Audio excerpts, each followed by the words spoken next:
Canada's economy shrinks by 0.2% in November.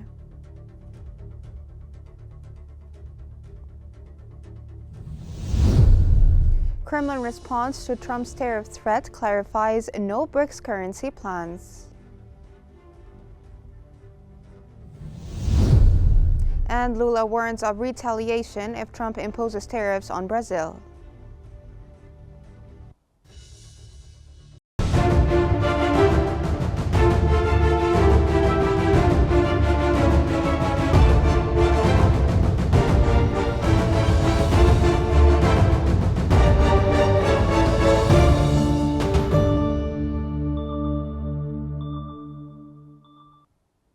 Welcome to the Qnews Economic Bulletin, where we bring you the latest developments shaping the global economy. From key market trends and financial updates to regional economic highlights and forecasts, we provide you essential news and analysis to keep you informed.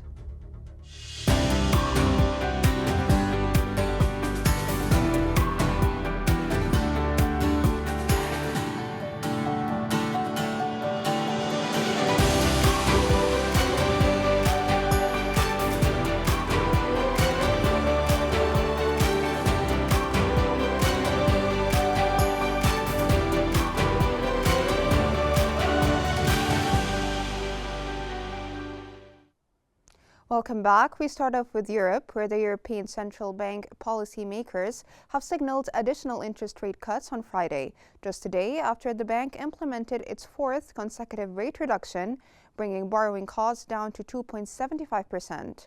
Additionally, the bank lowered its weekly bank lending rate to 2.90% and its overnight lending rate to 3.15%. Officials, including Finland's central bank chief Olli Rehn, expect monetary policy to ease by summer. Inflation forecasts remain mixed, with some ECB surveys showing rising expectations, while data from France and Germany suggest a faster decline. A rate cut in March remains the baseline scenario.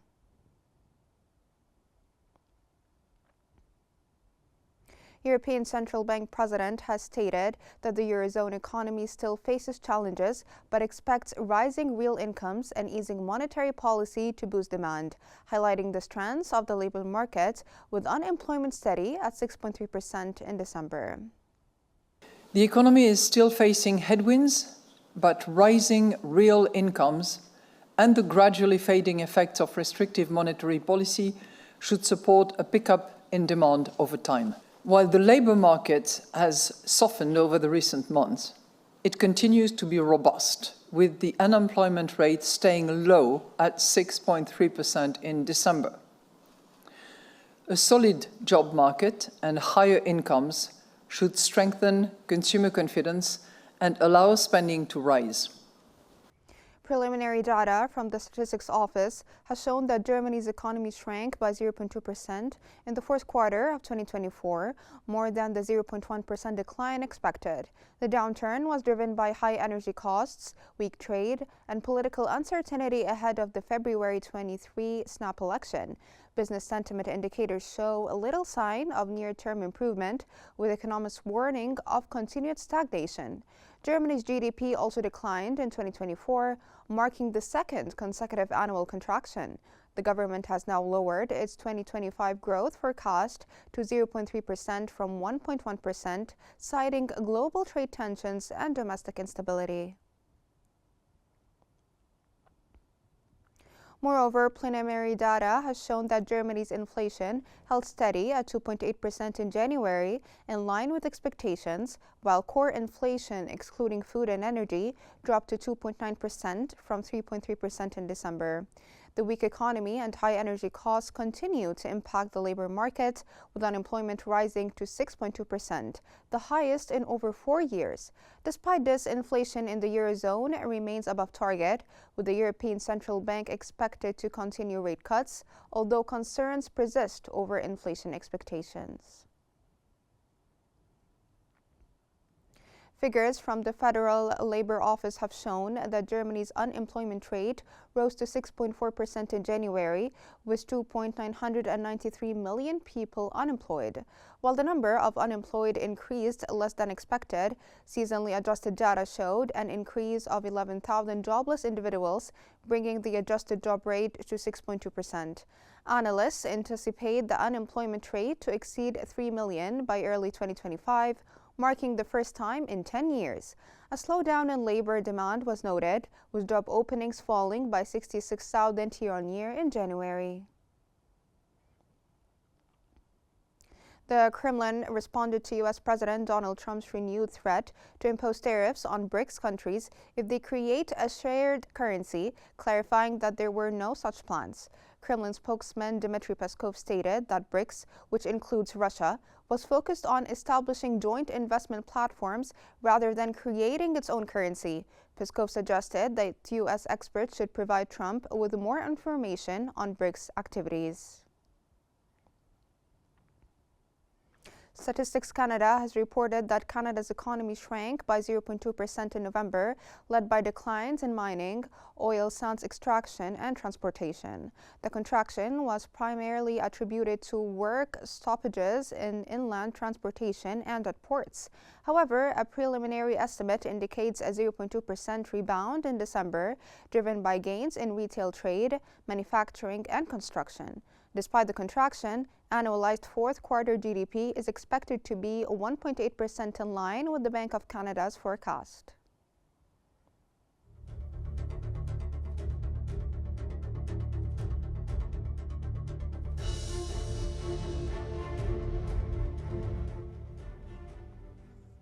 According to India's Finance Ministry report, the country's economy is expected to maintain a sluggish growth pace in the upcoming fiscal year due to global risks. The annual economic survey presented by Finance Minister Nirmala Sitharaman projects the gross domestic product growth to reach from 6.3% to 6.8% for the next fiscal year, a decline from 8.2% last year. The report noted that the rural demand, improved agricultural production, and a stable macroeconomic environment could provide some upside, while geopolitical and trade uncertainties along with potential commodity price shocks remain risks.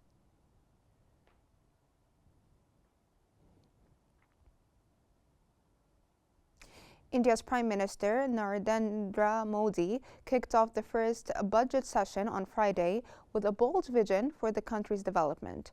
Modi stated that India would focus on a mission mode to advance geographically, socially, and financially, aiming for all-around development, as he arrived at the New Delhi Parliament building. Modi aims to boost the economy amid high prices and slow wage growth affecting consumption.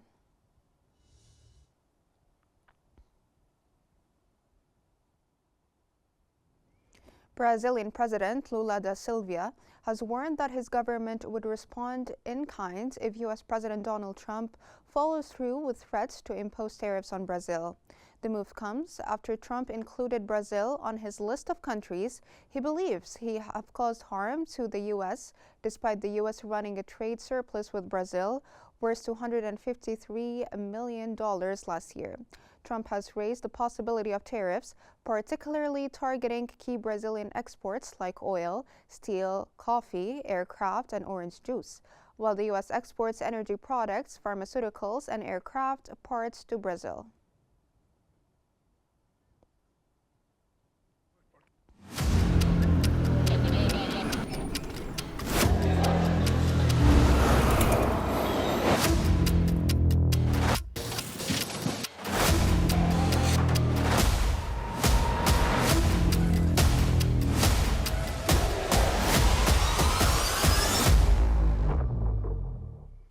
The Labor Department has reported that U.S. initial jobless claims fell by 16,000 to 207,000 in the week ending January 25, beating expectations of 220,000. The decline signals continued low layoffs, but hiring has slowed as businesses assess President Donald Trump's economic policies. A Conference Board survey showed consumer confidence and job availability weakening, with the share of respondents seeing jobs as plentiful at at a 4-month low, and those viewing jobs as hard to get at the highest level since October.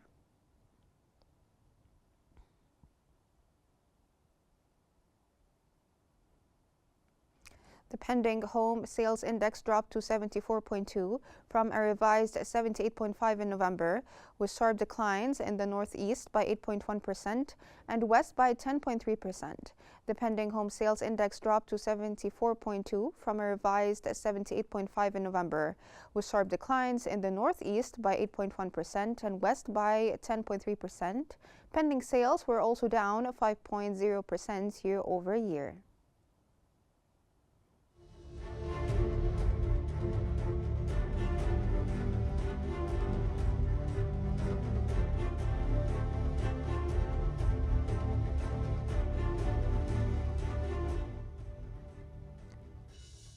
The Commerce Department has reported that U.S. economic growth slowed to an annualized 2.3% in the fourth quarter of 2024, down from 3.1% in the previous quarter. The figure missed expectations of 2.6%, but remained above the Fed's 1.8% non-inflationary target. Despite slowing growth, strong consumer spending, rising 4.2% last quarter, helped sustain economic momentum. However, concerns over tariffs and a record high trade deficit in December prompted the Atlanta Fed to cut its GDP forecast from 3.2% to 2.3%. The Bureau of Labor Statistics has reported that U.S. labor costs rose 0.9% in the fourth quarter, slightly higher than the 0.8% increase in the previous quarter. Year over year, the employment cost index grew by 3.8%, down from 3.9% in the third quarter. This data offers some relief to Federal Reserve officials as inflation progress slowed. Wages and benefits continued to rise, supporting consumer spending.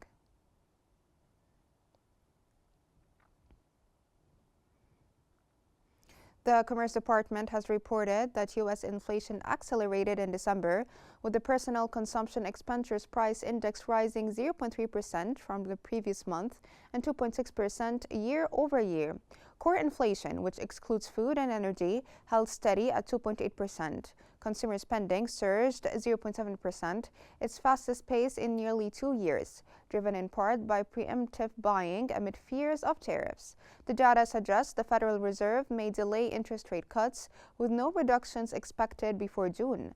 The Fed has lowered its forecast to just 2 rate cuts this year, down from 4 previously projected.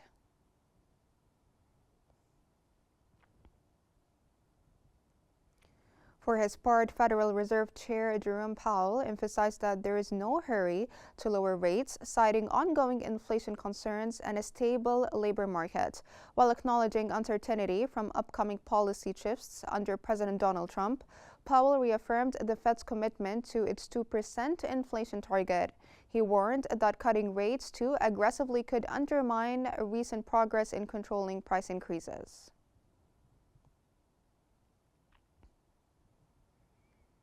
President Trump renewed his criticism of the Fed, blaming it for inflation and accusing it of prioritizing issues like diversity and climate change over economic stability.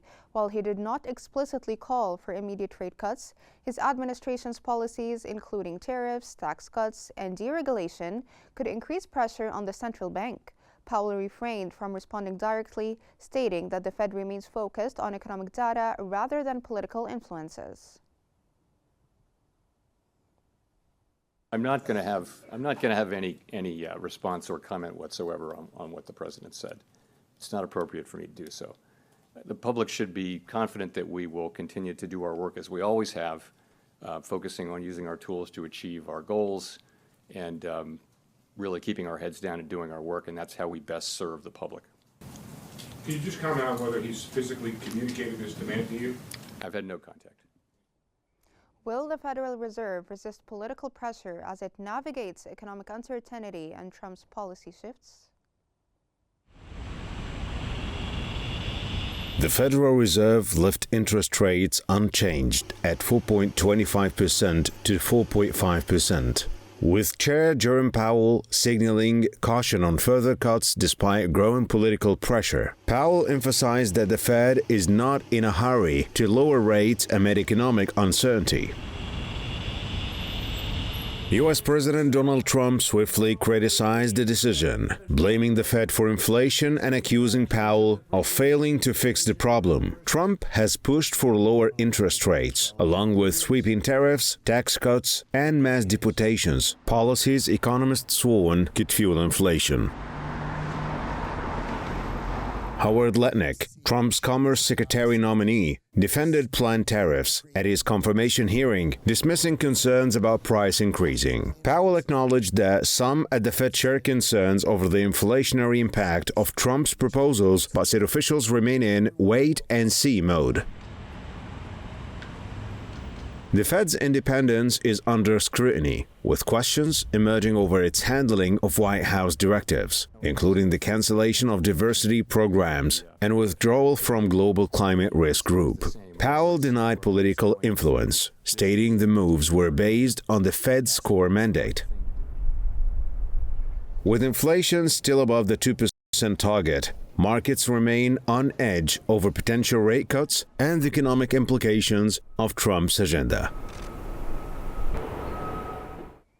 U.S. President Donald Trump has said he may decide by Thursday night whether to impose a 25% tariff on Mexican and Canadian oil imports set to take effect on February 1st. The move is part of his broader strategy to pressure both nations over fentanyl shipments and migrants' flows. The potential tariff could disrupt North American energy trade, impacting oil markets and economic ties with two of the U.S.'s largest trading partners. Prior to Trump's statement, U.S. President Donald Trump's Commerce Secretary nominee, Howard Lutnick, said that Canada and Mexico can avoid the 25% U.S. import tariffs threatened by Trump if they take swift action to stop drug trafficking and illegal immigration. Speaking at his Senate confirmation hearing, Lutnick clarified that the tariff threat is separate from ongoing reviews by the Commerce Department, U.S. Trade Representative, and U.S. Treasury concerning U.S. trade relationships. He emphasized that if both countries act as expected, the tariffs will not be imposed.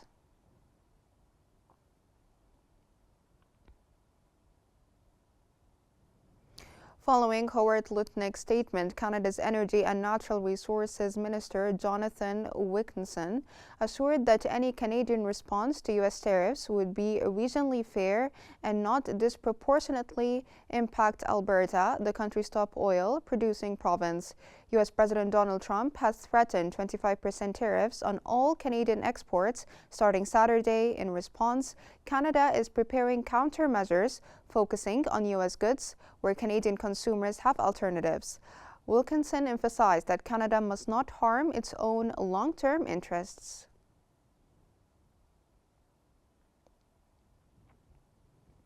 Canadian Foreign Minister Melanie Joly warned that the United States may have to turn to geopolitical competitors like Venezuela for oil if tariffs disrupt trade with Canada. Joly explained that many U.S. refineries rely on the heavy oil produced in Canada or Venezuela, not the lighter crude produced by the U.S. shale oil industry. Despite increased oil production in the U.S., Canada supplies about 1 in every 5 barrels of oil consumed in the U.S. and nearly 60% of its imported crude. Joly traveled to Washington, D.C. to lead Canada's last-minute efforts to prevent what would be the first trade war of the Trump administration.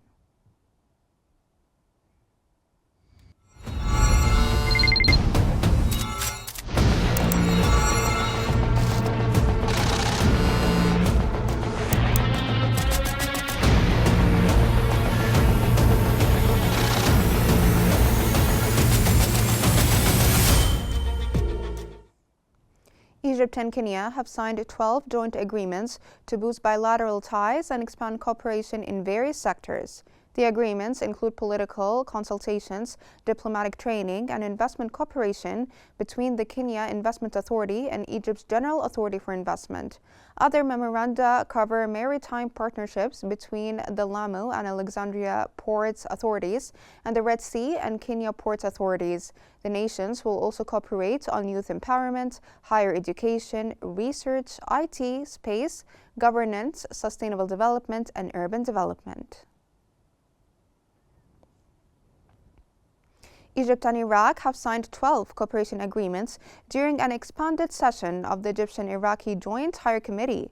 These agreements mark a new phase of collaboration across multiple sectors, fostering economic, cultural, and infrastructural development between the two nations.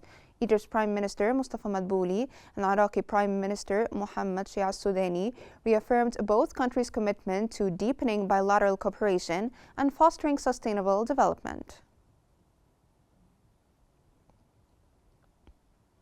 A Boston consulting group report has revealed that the Gulf Cooperation Council is set to solidify its position as a global trade hub, with trade volumes projected to reach $2.3 trillion by 2033.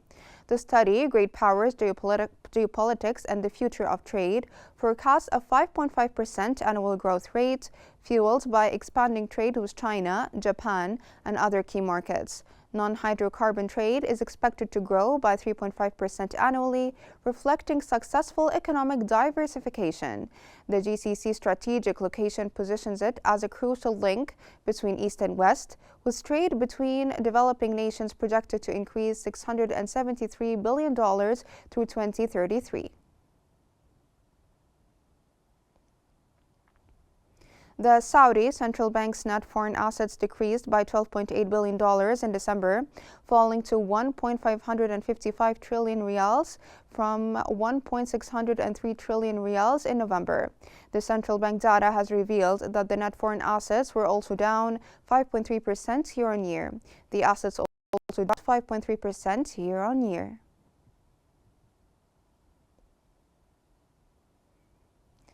The Central Bank of Tunisia has reported that Tunisia's foreign currency reserves have declined to cover 104 days of imports after the country repaid $1.1 billion in external debt. The bank reported that reserves fell to 23.325 billion dinars, down from 26.701 billion dinars, which covered 119 days of imports the previous day.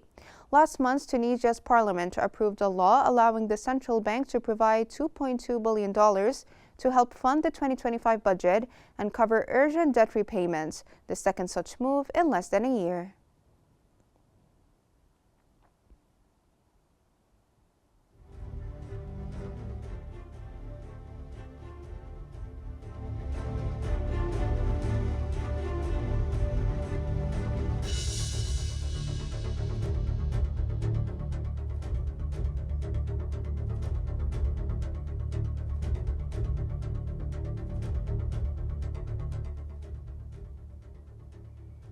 Preliminary data from the Central Bank of Jordan has shown that the country's remittances from expatriates increased by 2.8% in 2024, reaching $3.6 billion, up from $3.5 billion in 2023.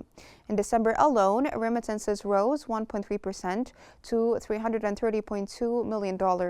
However, the country's tourism sector faced challenges, with tourism revenues falling 2.3% to 5.132 billion Jordanian dinars in 2024, and visitor numbers dropping by 3.9% compared to 2023.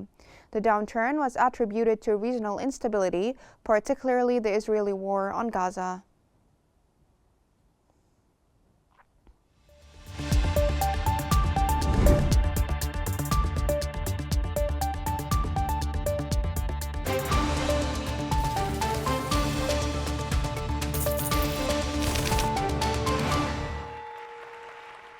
In markets, world shares showed a mixed performance during Friday's trading. France's CAC 40 inched down 0.08%, and Germany's DAX dipped 0.11%, while Britain's FTSE 100 jumped 0.25%. The future for the S&P 500 increased 0.67%, while that for the Dow Jones Industrial Average inched down 0.05%. Most markets in Asia were closed for holidays. In Tokyo, the Nikkei 225 index rose 0.15%. Australia's S&P/ASX 200 inched down 0.06%.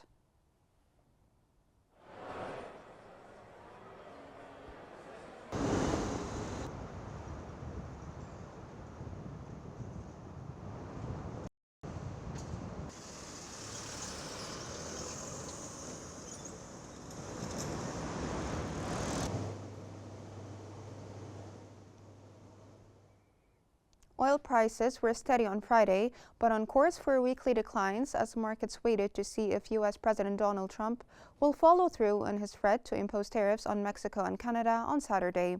Brent crude futures for March, which expire on Friday, were down at $76.78 a barrel. U.S. West Texas Intermediate crude declined to $72.71. For the week, the Brent and WTI benchmarks were set for declines of 2.2% and 2.6% respectively. Gold prices surpassed the key $2,800 mark for the first time ever on Friday, fueled by a rush to safety on U.S. President Donald Trump's tariff threats, which heightened concerns about global economic growth and inflationary pressures. Spot gold rose 0.6% to $2,810.66 per ounce after hitting a record peak of $2,817.23 earlier in the session. U.S. gold futures were little changed at $2,826.40, trading a premium to spot gold rates.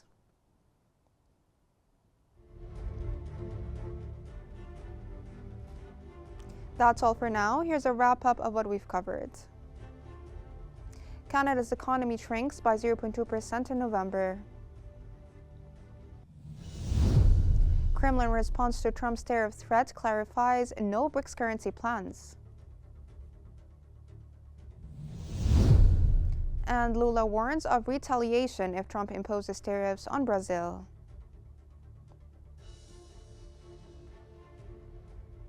This concludes our economic bulletin for today. Don't forget to follow Q News on YouTube, Facebook, X, Instagram, and TikTok at QNewsEG to stay informed. Thank you for watching and stay tuned for more updates on Q News.